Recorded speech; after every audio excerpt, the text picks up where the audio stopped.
வணக்கம். வாங்க தமிழ்நாட்டோட வரலாற்றுல மறக்கவே முடியாத ஒரு கருப்பு பக்கத்தை பத்தி பார்க்கலாம்.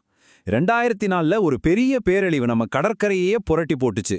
அதோட நினைவுகளும் அது நமக்கு கத்துக் கொடுத்த பாடங்களும் இன்னைக்கு நம்ம கூட இருக்கு.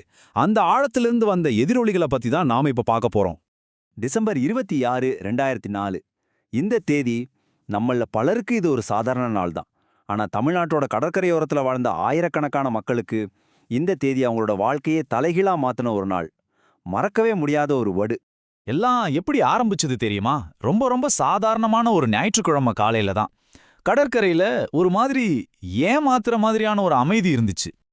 அன்னைக்கு தமிழ்நாடோட கடற்கரை எல்லாம் எப்பவும் போல ரொம்ப ஜரூரா இருந்துச்சு. மீனவர்கள் வலைய விரிச்சிட்டு இருந்தாங்க, குழந்தைங்க மணல்ல விளையாடிட்டு இருந்தாங்க. ஆனா இந்த அமைதிக்கு பின்னாடி சரித்திரத்தோடைய மிக மோசமான ஒரு பேரழிவு உருவாகிட்டு இருக்குன்னு அங்கிருந்த ஒருத்தருக்கு கூட தெரியாது. இங்கே கடற்கரையில எல்லாம் நார்மலா தெரிஞ்சாலும் பல 1000 கிலோமீட்டருக்கு அந்த பக்கம் கடலுக்கு அடியில நாம யாருமே ஊகிக்க முடியாத ஒரு பயங்கரமான சக்தி கிளம்பிட்டு இருந்துச்சு. சுனாமினா என்ன? அது ஒன்றும் சாதாரண கடல் அலை கிடையாது. கடலுக்கு அடியில ஏற்படுற ஒரு பெரிய பூகம்பம், இல்லனா எரிமலை வெடிப்பு, இல்ல நிலச்சரிவு. இதனால உருவாகிற ஜோனை பறிக்கிற அலைகளோட ஒரு தொடர்ச்சி தான் அது. அந்த பூகம்பத்தோட சக்தி எவ்வளோ தெரியுமா? ரிக்டர் அளவுல 9.1. இது வெறும் நம்பர் இல்ல, உலக சரித்திரத்திலேயே பதிவான 3வது பெரிய பூகம்பம் இது. அதோட சக்தி நம்ம கற்பனைக்கெல்லாம் அப்பாற்பட்டது. இந்த பூகம்பம் எங்க உருவாச்சுன்னா, இந்தோனேஷியாவுல சுமத்ரா தீவுக்கு பக்கத்துல. அங்கிருந்து கிளம்புன அந்த ராட்சச அலைங்க இருக்கே, அதை யாராலையும் தடுத்து நிறுத்த முடியல. இந்திய பெருங்கடல் முழுக்க பரவி நம்ம தெற்கு கடற்கரையை நோக்கி வேகமா வந்துட்டு இருந்துச்சு.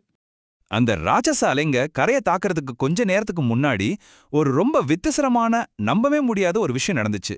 அதுதான் வரப்போற ஆபத்தோட முதல் அறிகுறி. காலையில ஒரு 8:30 மணி இருக்கும். கடற்கரையில இருந்த ஜனங்க ஒரு விசித்திரமான மாற்றத்தை பார்த்தாங்க. கடல் திடீர்னு உள்வாங்கிச்சு. நூத்துக்கணக்கான மீட்டருக்கு கடல் பின்னாடி போய் அதோட தரைப்பகுதியே வெளியே தெரிய ஆரம்பிச்சுது. மீனு, படகு எல்லாமே மணல்ல கடந்து தவிச்சுது.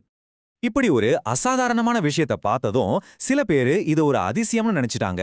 மீன் பிடிக்கலான்னு ஆசையா கடலை நோக்கி ஓடுனாங்க. ஆனா அது ஆபத்தோட அறிகுறிங்கிறத அவங்க உணரவே இல்ல. பாவம், அதுதான் அவங்க செஞ்ச கடைசி தப்பா போச்சு. கொஞ்ச நேரம் அமைதிக்கு அப்புறம் கடல் திரும்பி வந்துச்சு. ஆனா அது அவங்களுக்கு தெரிஞ்ச அந்த அமைதியான கடலா வரல. ஒரு பெரிய ராட்சச சுவர் மாதிரி மரணத்தோட ரூபத்துல திரும்பி வந்துச்சு. சுமாரா 30லிருந்து 40 அடி உயரம். யோசிச்சு பாருங்க. அந்த உயரத்துக்கு எழுந்த அலைங்க ஒரு ஊரையே முழுங்குற சக்தியோட கரைய வந்து தாக்குச்சு. வீடு, பஸ்ஸு, படகுன்னு கண்ணுல பட்டது எல்லாமே நொறுங்கி தண்ணிய அடிச்சிட்டு போயிடுச்சு. இந்த பேரழிவுக்கு நாம கொடுத்த உண்மையான வேலை மனுஷ உசுறுதான். தமிழ்நாட்டுல மட்டும் 8000த்துக்கும் அதிகமானவங்க இறந்து போனாங்க. ஆயிரக்கணக்கான குழந்தைங்க அனாதையானாங்க. குடும்பங்கள் சிதறி போச்சு. குறிப்பா சொல்லணும்னா நாகப்பட்டினம், கடலூர், கன்னியாகுமரி மாவட்டங்கள் தான் ரொம்ப மோசமா பாதிக்கப்பட்டுச்சு. இந்த ஊர்களோட பேரு சுனாமியோட சோகத்துக்கான அடையாளமாவே மாறிடுச்சு. அதுலயும் நாகப்பட்டினத்துல நிலைமை ரொம்பவே மோசம். ஏன்னா மீனவர்களோட வாழ்க்கையே அந்த கடலை நம்பிதான். ஆனா பாருங்க, அன்னைக்கு அதே கடல் அவங்க குடும்பங்களையும் அவங்க கிராமங்களையும் மொத்தமா சில நிமிஷத்துல முழுங்கிடுச்சு.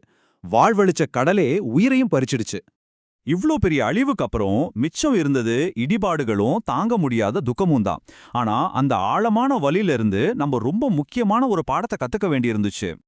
யோசிச்சு பாருங்க, 2004க்கு முன்னாடி இந்த மாதிரி ஒரு பேரழிவை சந்திக்க நம்ம இந்தியாவுல முறையான எச்சரிக்கை சிஸ்டமே கிடையாது.